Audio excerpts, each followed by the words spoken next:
Em nome do Pai, do Filho e do Espírito Santo. Amém. Salve Maria! Livro Manual de Espiritualidade. Autor Assoldro, Cônego Honorário de Anges. E nessa introdução vamos falar da piedade.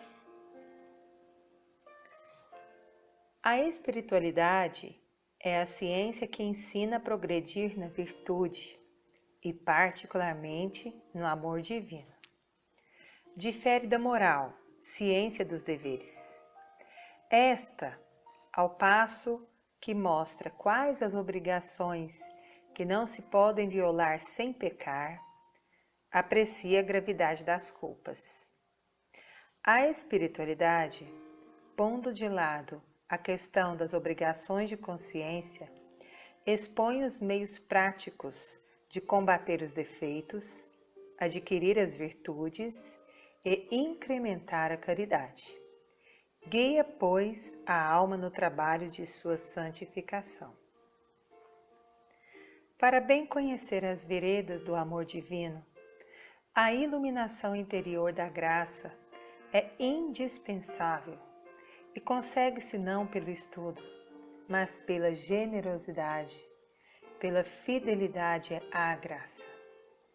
Assim, aprende-se a ciência espiritual pela prática mais do que pela teoria. Os que pouco fazem, com maioria de razão, os que nada fazem para progredir no amor de Deus, não compreendem, senão muito superficialmente, a beleza do ideal a alcançar e as preciosíssimas vantagens que oferece. Nunca sabem lançar mão com acerto dos meios que asseguram sua consecução. Sejam quais forem os estudos que empreendam, nunca possuirão cabalmente a ciência espiritual. Pelo contrário, os que se esforçam ficam, ao cabo de pouco tempo, bastante esclarecidos e apanham muito melhor as lições do ascetismo. A estes, aproveita extraordinariamente o estudo dessa ciência espiritual, que é a ciência dos santos. A espiritualidade é a ciência dos santos, porque são eles que a criaram. Auriram-lhe os elementos antes de tudo na Escritura, mormente no Evangelho, nas luzes que receberam de Deus e, enfim, na própria experiência. É ainda a ciência dos santos, porque nos ensina a levar felizmente a cabo a obra da nossa santificação. É este trabalho de santificação que São Paulo tanto recomendava a Timóteo, que dizia: exercita-te na piedade. A piedade é útil a tudo. Tem para si as promessas da vida presente e da vida futura. A piedade é, pois, a disposição de uma alma aplicada à sua santificação. A alma que apenas procura evitar o pecado e fazer sua salvação, mas que, absorvida pelos cuidados temporais, não se preocupa com seu adiantamento espiritual, é uma alma cristã, não é uma alma piedosa. O vocábulo piedade pode ser tomado em sentidos diversos. Não lhe damos aqui a significação de uma virtude especial, que no dizer de São Tomás, nos leva a cumprir para com nossos pais e nossa pátria, nossos deveres de amor e de dedicação. Não entendemos tão pouco que ela seja, como o vulgo quer, uma aplicação mais perfeita à prática da religião. E sim, o que São Francisco de Sales chama devoção, e que no sentir dele, de São Tomás e dos teólogos, é o amor de Deus bastante forte para nos determinar a agir cuidadosa, frequente e prontamente. A piedade não consiste, pois, nas práticas exteriores. Toda pessoa que decora longas fórmulas de orações, nem por isso é piedosa.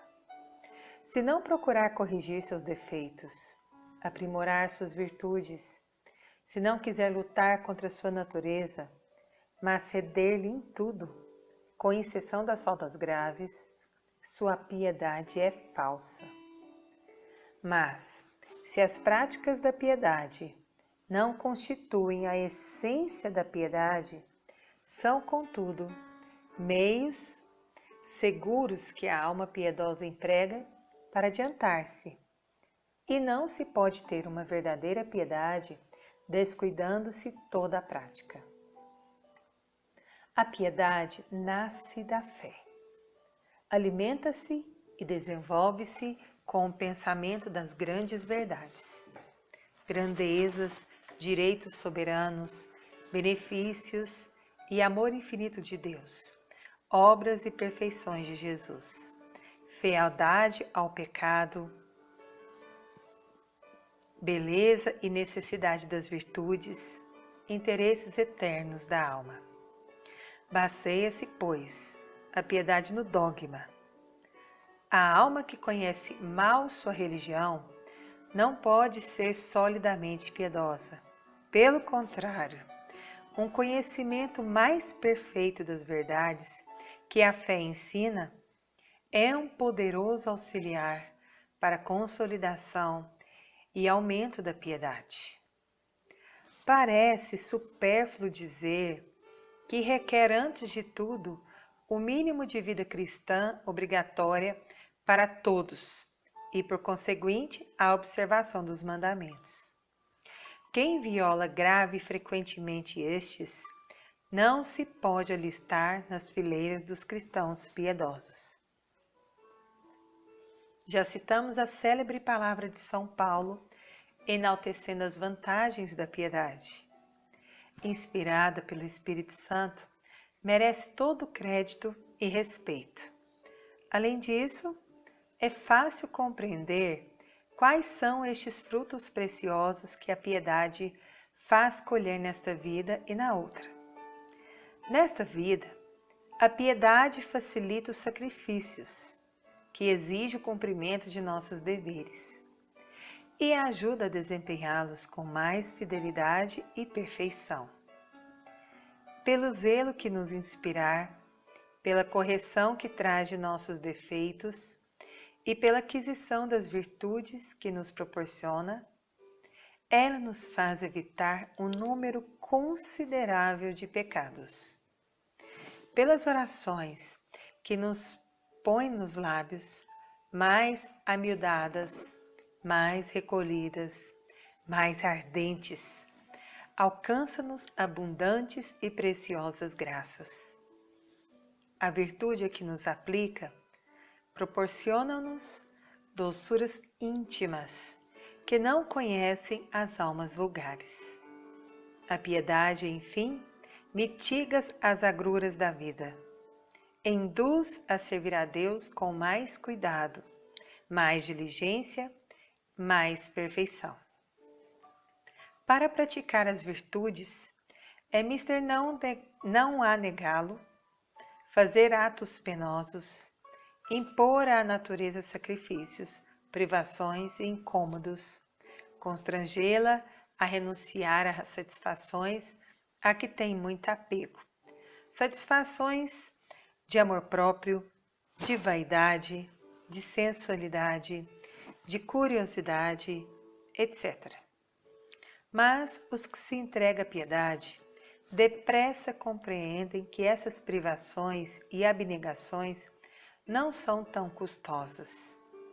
Quanto tempo duram? Às vezes o espaço de alguns minutos, e delas apenas resta a lembrança. Que experimentamos hoje das privações que nos impusemos há 1 ano, há 10, 20 anos? Que prazer sentimos daquelas satisfações cujo sacrifício Deus nos pedia e que lhe recusamos? O Espírito Santo nos diz em termos penetrantes no livro da sabedoria, quando nos representa os maus que depois da morte, mas debalde, compreendem a inanidade dos gozos da vida. De que nos serviu o orgulho? Que proveito tiramos da riqueza de que tanto nos orgulhávamos? Todas essas coisas se desvaneceram como a sombra, passaram como o mensageiro apressado, como o navio que sulca as ondas bravias, sem deixar vestígios de sua passagem, como o pássaro que cruza os ares, sem assinalar o seu roteiro, ou como o ar, que partido pela flecha arremessada contra o alvo, se reconstitui tão instantaneamente que não se sabe por onde ela passou. Os bens que o ímpio espera são como o floco de lã que o vento leva, como a leve espuma que o furacão dispersa, como a fumaça que o sopro do vento dissipa, como a lembrança fugaz do hóspede de um dia.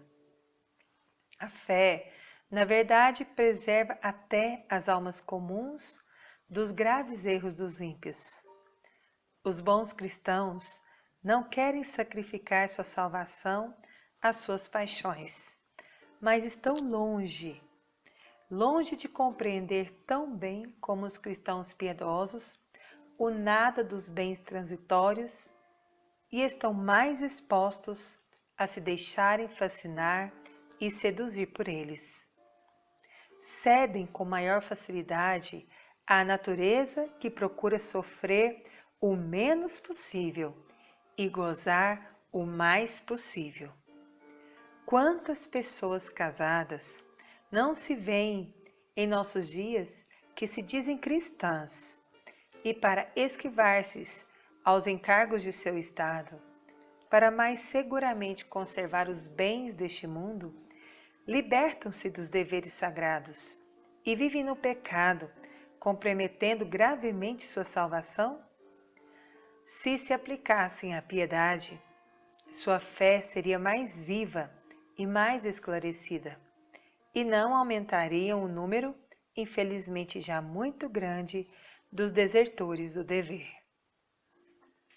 Os que não se dedicam com ardor à extirpação de seus defeitos se constituem escravo deles. Sofrem, admiram os que praticam as virtudes contrárias, sentem inveja destes, mas ficam apegados aos defeitos que os tiranizam.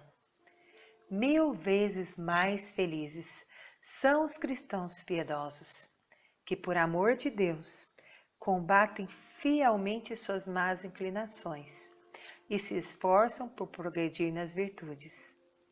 As vitórias que alcançam sobre si mesmos, as ações generosas que praticam, fazem-lhe experimentar alegrias suaves e profundas, de que as pessoas sem piedade não têm ideia alguma.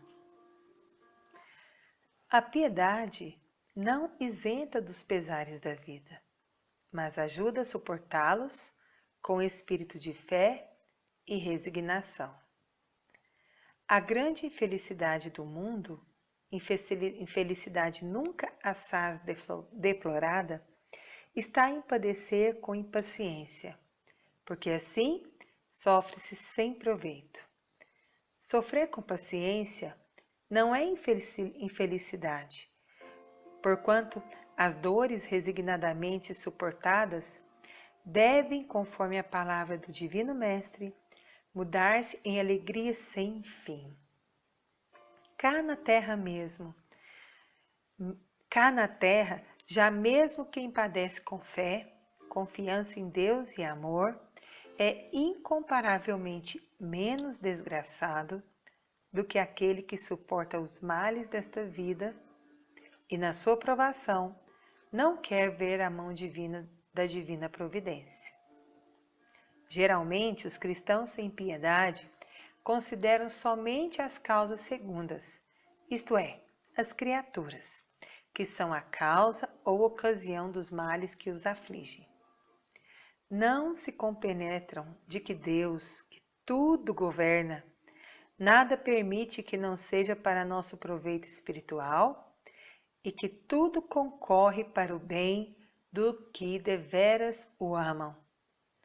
Além disso, e acima de tudo, tendo pouco amor, poucos se impressionam com os padecimentos que nosso Senhor suportou por eles. Não são fortalecidos pelos seus divinos exemplos, nem excitados a sofrer como Ele e por Ele. Não têm, pois, nas suas penas as inestimáveis consolações que a alma piedosa aí encontra. Numa comparação graciosa e muito acertada, São Francisco de Sales nos fez compreender as grandes vantagens da devoção. E ele disse: os avestruzes nunca voam, as galinhas voam rara, pesada e rasteiramente, mas as águias, as pombas, as andorinhas voam com frequência, com ligeireza e muito alto. Assim, os pecadores não voam em Deus, movimentam-se sempre na terra e para a terra. Os homens de bem, que ainda não atingiram a devoção, voam em Deus pelas suas boas ações, mas rara, lenta e pesadamente. As pessoas devotas voam em Deus frequentemente, pronta e altamente. Quem é que não compreende quão vantajoso é servir ao Senhor com esta prontidão e generosidade? As vantagens eternas que São Paulo atribui à piedade são muito mais preciosas ainda. Em primeiro lugar, ela torna mais garantida a nossa salvação. Ele disse: assegurai vossa salvação, diz o apóstolo, com temor e tremor.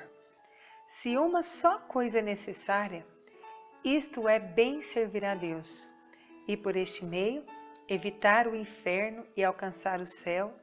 É loucura desprezar a piedade, que nos ajuda a prestar a Deus um culto digno dele. Quem não se importa com seu adiantamento na virtude, com seu progresso na caridade, não tem para com Deus senão um amor extremamente fraco e é incapaz de resistir aos assaltos do tentador e às más inclinações da natureza. Compromete gravemente sua salvação. Quem, pelo contrário, se aplica porfiadamente ao serviço de Deus, preserva-se do pecado e emprega o melhor meio para salvar sua alma. Se estes que levam uma vida sem piedade, pensando em Deus apenas de longe em longe, poucos esforços fazendo para lhe agradar, conseguirem escapar à eterna condenação, estarão na hora de sua morte desprovidos de méritos e, por conseguinte, paupérrimos de amor. Ora, devendo eles conservar por toda a eternidade o grau de amor que possuírem no momento da morte, serão eternamente inferiores, imensamente inferiores aos que houverem sido piedosos. Estes últimos, com efeito, que diariamente praticam um grande número de atos sobrenaturais, que são sementes da eternidade, sementes de infindas delícias, que são as orações, as pias práticas, deveres de Estado desempenhados com grande espírito de fé, provações praticamente suportadas, sacrifícios generosos, aspirações amorosas, que farta messe hão de colher, que tesouros estupendos hão de gozar. Serão muito mais amados por Deus, conhecê-lo-ão muito melhor e amá-lo-ão também muito mais. Deus dar-se-lhes-á muito mais abundantemente, eles serão os ricos do paraíso. E se pelo fervor de sua vida e perfeita generosidade conseguiram elevar-se à categoria dos amigos íntimos do Rei do Céu, durante toda a eternidade serão seus prediletos e seus favoritos. A piedade é sempre possível à alma de boa vontade. Sendo a piedade a disposição da alma, que tende para a aquisição das virtudes e aumento do amor divino, ela pode e deve se achar em todos os estados da vida. Não reconhecem esta verdade os que formam da piedade um falso conceito, fazendo-a consistir em certas práticas que não são da sua essência. Os exercícios de piedade, dizem eles, são incompatíveis com a vida agitada de um negociante, de um soldado, de uma mãe de família. A pessoa que tem grandes trabalhos, numerosos afazeres, fica presa e não tem tempo para longas orações. Os cuidados que a absorvem lhe impossibilitam a vida de piedade. É fácil responder que os deveres do próprio Estado, por isso mesmo que impostos por Deus, não podem ser um obstáculo ao progresso da alma. O que Deus quer é a vossa santificação e a de todos os seus filhos. Todos os que quiserem aplicar-se a servi-lo melhor, podem contar com o auxílio da providência e o socorro da sua graça.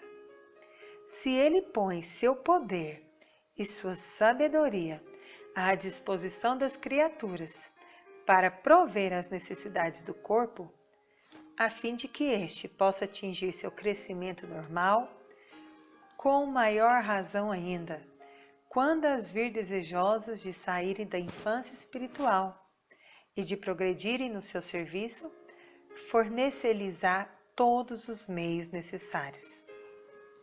Prova a experiência que os que querem regrar bem sua vida e não perder um só instante, sempre acham tempo para dedicar-se à oração e ao serviço de Deus.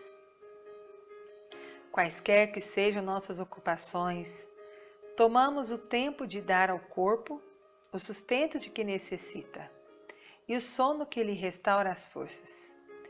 Se, pois, amarmos tanto nossa alma como o nosso corpo, saberemos dar-lhe também o tempo necessário para alimentar sua fé e sustentar seu amor. Prova, igualmente, a experiência que os que se descuidam de seus deveres de piedade, assim procedem não tanto por causa de ocupações inevitáveis, como porque não estão compenetrados da sua importância, ou porque, descobrindo neles poucos atrativos, não querem mortificar-se e vencer as dificuldades que se apresentam, os dissabores que experimentam. É fato, muitas vezes constatado,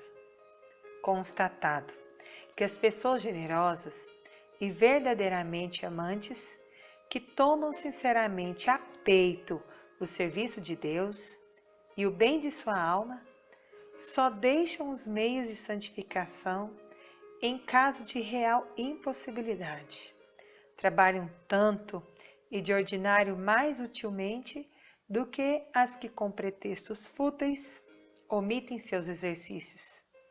Por isso que não perdem elas tempo em frivolidades. Deus ajuda-as a bem desempenhar seus deveres. Cumpre, pois, amar os exercícios de piedade. Para fazê-los com fidelidade, é preciso às vezes incomodar-se e sacrificar ocupações agradáveis à natureza e menos úteis. Por outro lado, não se lhes deve ter apego exagerado, a ponto de não querer renunciar a eles, até nos casos em que deveres imperiosos o exigem. Os santos gostavam da oração, da meditação, das funções religiosas, das leituras piedosas.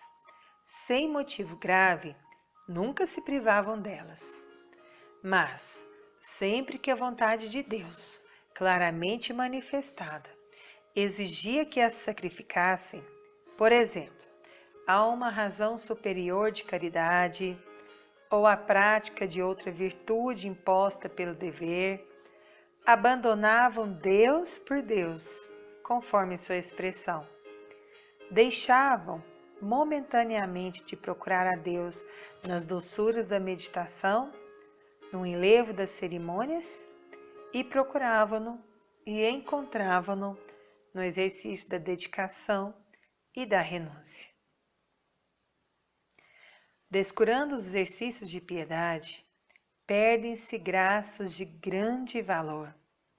Parece-se a alma, neste caso, com as virgens loucas da parábola, que por imprevidência não encheram de azeite suas lâmpadas e assim deixaram a apagar suas luzes. Muitas pessoas que, por qualquer futilidade, deixaram de lado seus exercícios, ficaram admiradas e confusas quando, no dia do juízo, ouvirem as exprobações do Senhor e virem os tesouros inapreciáveis de que tão levianamente se privaram. Quando a omissão dos atos de piedade é devida, não ao descaso, mas a uma causa sobrenatural, e que a alma faz este sacrifício, aceita esta privação com amorosa submissão à vontade divina, Deus supre esta omissão e dá, embora não se façam exercícios, as graças que ordinariamente concede por meio deles. Reconhece-se que a omissão é legítima quando é feita com pesar e espírito de renúncia. Pelo contrário, quem deixa sem mágoa ou até com prazer o exercício que seu regulamento de vida lhe prescreve, pode estar certo de que procede por preguiça espiritual ou por falta de fervor.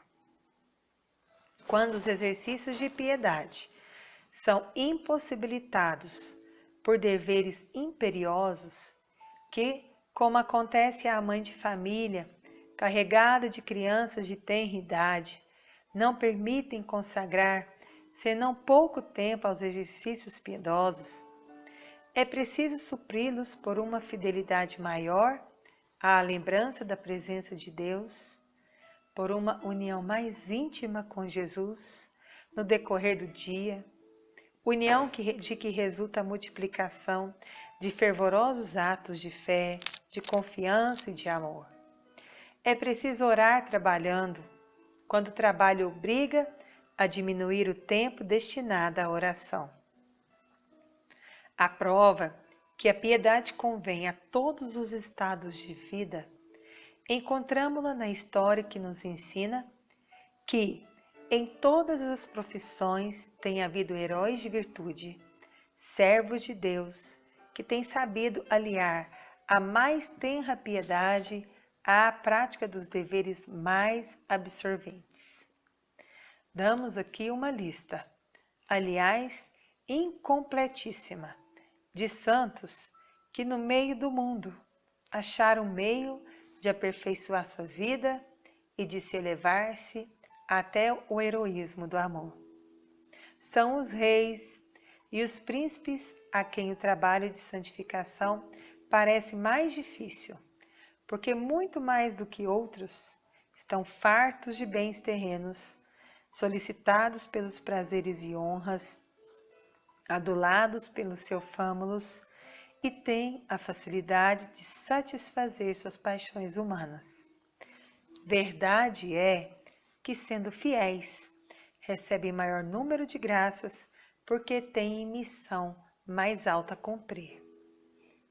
Entre estes príncipes que se santificaram, podemos apontar São Sigismundo e Gontran, reis de Borgonha, São Etelberto, rei de Kent, São Sigisberto e Dagoberto II, reis da Austrásia,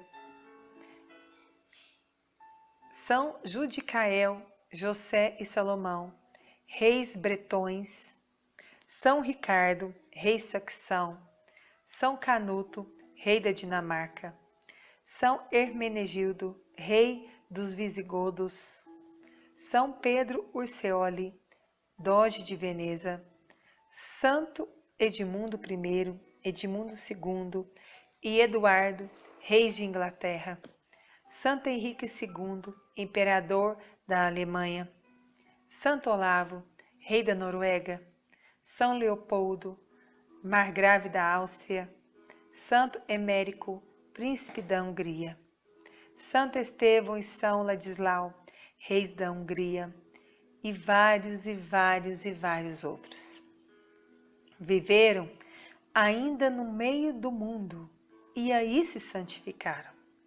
E dentre eles são São Sebastião, Jorge e Maurício, soldados, São Cosme e Damião, que eram médicos, São Queprino e Crepiniano, no século XII, São Teobaldo de Mondose, sapateiro, São Vicentino Palafreneiro, São Nicetas Peregrino, Benezeto, o Beato João de Mônique, pastores, Santo Isidoro, lavrador, São Goiri Mascate, São Ludano, peregrino na Alásia, Alsácia, Beato Alberto Dogno, camponês e jornaleiro, São Pázio, ourives em Verona, São Daniel, negociante, e muitos outros.